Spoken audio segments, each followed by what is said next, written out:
Welcome back friend, welcome to Investology. कैसे हैं आप लोग?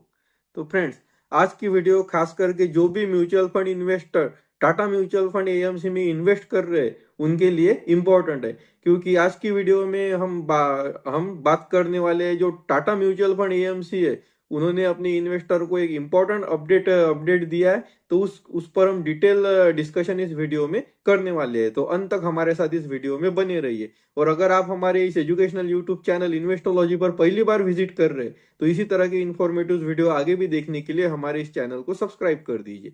तो चलिए फ्रेंड्स, वीडियो को शुरुआत करते हैं।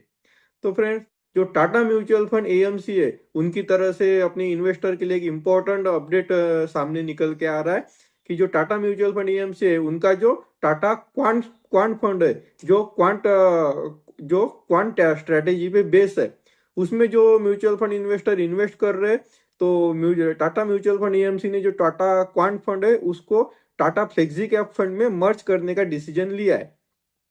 तो यहाँ पे एएमसी ने ये कहा है कि जो जो भी investor Tata Tata quant fund में अपना इन्वेस्टमेंट रेगुलरली कर रहे हैं तो उनको 21 मार्च 2025 से जो टाटा टाटा क्वांट फंड है उनके पूरे यूनिट जो है वो टाटा फ्लेक्सी कैप फंड में कन्वर्ट हो जाएंगे और उनको ऑटोमेटिकली 21 मार्च 2025 से उनके उनके जितने भी टाटा क्वांट फंड में जो भी यूनिट्स है वो टाटा फ्लेक्सी कैप फंड में कन्वर्ट हो जाएंगे।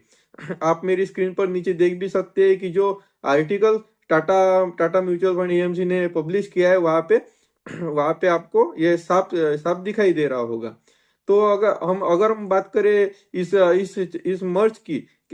मर्ज के क्या रीजन है। एक तो आपने देखा होगा कि जो टाटा क्वांट फंड है उसका जो एयूएम है वो बहुत ही मतलब यहाँ पे लो था। इसी वजह से जो टाटा म्यूचुअल फंड एएमसी है उन्होंने जो अपना टाटा टाटा क्वांट फंड है उसको Tata Tata flexi cap fund में कन्वर्ट करने का डिसीजन लिया है। तो अगर आप टाटा क्वांट फंड में अगर आप इन्वेस्टमेंट कर रहे हैं तो एज ए इन्वेस्टर आपको इस बात का ध्यान रखना चाहिए कि अगर आपको किसी quant strategy based mutual fund में अपना इन्वेस्टमेंट करना है तो आपको तो जो अपनी म्यूचुअल फंड इन्वेस्टमेंट है वो रिडीम करके आपको किसी किसी दूसरी एएमसी का जो क्वांट बेस्ड स्ट्रेटेजी वाला फंड है उसमें इन्वेस्ट करना होगा।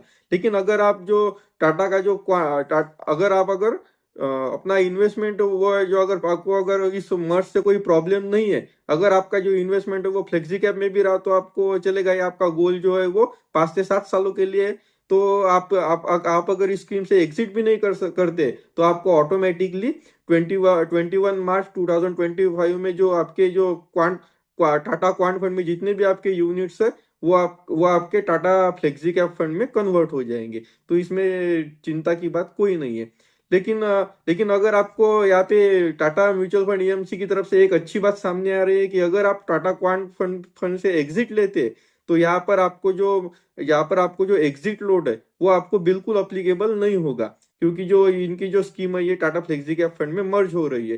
लेकिन यहाँ पे आपको एक बात ध्यान में रखनी है कि अगर आप टाटा क्वांट फंड से एग्जिट करते हैं या अपनी म्यूचुअल फंड इन्वेस्टमेंट यूनिट को विड्रॉल करते हैं तो इस पर आपको जो कैपिटल गेन टैक्स लगेगा वो तो लगने वाला ही है, क्योंकि इसमें तो कुछ किया जा नहीं सकता है। तो इसी वजह से अगर आपको टाटा क्वांट फंड से टाटा फ्लेक्सी कैप फंड में अगर आपकी जो स्कीम है वो कन्वर्ट होती है उसमें अगर आपको कोई दिक्कत नहीं है तो आप इस स्कीम में बने रह सकते हैं। आपको 21 मार्च 2025 से आपको टाटा फ्लेक्सी कैप फंड की जो यूनिट्स है वो मिल जाएंगे। तो फ्रेंड्स, ये था आज का वीडियो। इस वीडियो से रिलेटेड आपके मन में कोई डाउट है तो आप हमारे चैनल के कमेंट बॉक्स में कमेंट कर सकते हैं, या आपको किसी पर्टिकुलर स्कीम पर वीडियो चाहिए या आपको आपका पोर्टफोलियो रिव्यू कराना है तो आप हमारे चैनल बॉक्स में कमेंट कर सकते हैं। मैं उस पर डिटेल वीडियो जल्दी पब्लिश करूंगा। तो फ्रेंड्स, इस वीडियो में फिलहाल इतना ही। मिलते हैं नेक्स्ट वीडियो में, तब तक के लिए जय हिंद, जय भारत।